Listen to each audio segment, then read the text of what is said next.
সন্মানীয় অধ্যক্ষ ডাঙৰীয়া 15 কোটি টকাৰ টেন্ডাৰ ইতিমধ্যে ফ্লট হৈছে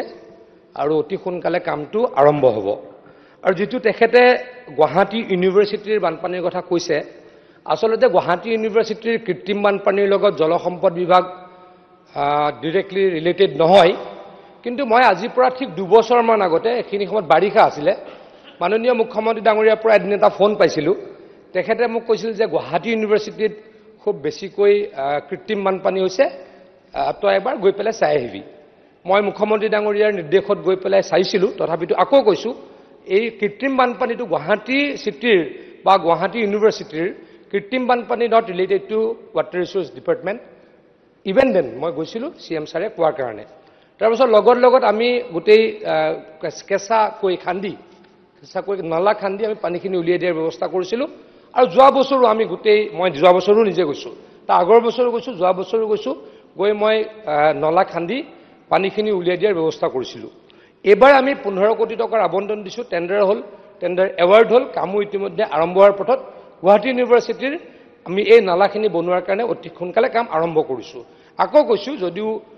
ৱাটাৰ ৰিসোৰ্স ডিপাৰ্টমেন্ট ৰিলেটেড নহয় কিন্তু মুখ্যমন্ত্ৰী ডাঙৰীয়াই নিৰ্দেশ দিয়াৰ কাৰণে ৱাটাৰ ৰিসোৰ্স ডিপাৰ্টমেন্টে 15 কোটি টকা ধাৰ্য কৰি নালা বনোৱাৰ কাম ইতিমধ্যে আৰম্ভ কৰিছে আৰু টেম্পৰেৰী কামটো যোৱা 2 বছৰ গুৱাহাটী ইউনিভাৰ্চিটিত আমি চলাই আছিলো মাননীয় অধ্যক্ষ মহোদয় আমাৰ আজাৰাৰ মাজেৰে যেটো কালমণি নদী আছিল সেই কালমণি নদীটো খনন কাৰ্য কৰিছে মই ধন্যবাদ দিছো কাৰণ আজাৰাৰ যেটো কালমণি নদী আছে সেইটো খনন কৰাৰ কাৰণে আমাৰ দীপৰ বিলত পানীখিনি তাতে হুমাইছে কিন্তু কথাটো হৈছে যে আমাৰ যেটো কালমণি নদীৰ পানী আমাৰ দীপৰ বিলত পেলাইছে সেইটো ধাৰাপুৰ হৈ যদি গৰল হৈ তেনেকে মাজিৰ গাঁও হৈ যদি তেনেকে আমাৰ ব্ৰহ্মপুত্ৰত পেলোৱা যায় তেতিয়া হলে এই যেটো ব্ৰহ্মপুত্ৰৰ পানী যেটো দীপৰ বিলত হুমাইছে খানাজানেদি আৰু সেই পানীখিনি যদি আমি তেনেকে উলিয়াই দিব পাৰো তেতিয়া সেই দীপৰ বিলৰ পানীখিনি প্ৰদূষিত নহব তেতিয়া পানী হুমাব উলাব পানী হুমাব উলাব তেতিয়া সেই বিলটো মানে প্ৰদূষিতৰ পৰা ৰক্ষা পাব গতিকে মাননীয় মন্ত্ৰী মহোদয়ে আমাৰ তেনেকে ধাৰাপুৰৰ পৰা তেনেকে যদি এটা কেনেল কৰি পানীখিনি যদি ব্ৰহ্মপুত্ৰত পেলোৱাৰ ব্যৱস্থা কৰে তেতিয়া হলে এটা সুন্দৰ কাম হ'ব মই মন্ত্ৰী মহোদয়ক এই কথাটো এটা বিবেচনা কৰিব মই অনুৰোধ জনাইছো অধ্যক্ষ ডাঙৰীয়া আসলতে কালমণি বুলি যে এখন নদী আছিল তাৰ কোনো এক্সিস্টেন্স নাছিল আজিৰ পৰা 1.5 বছৰ আগলৈকে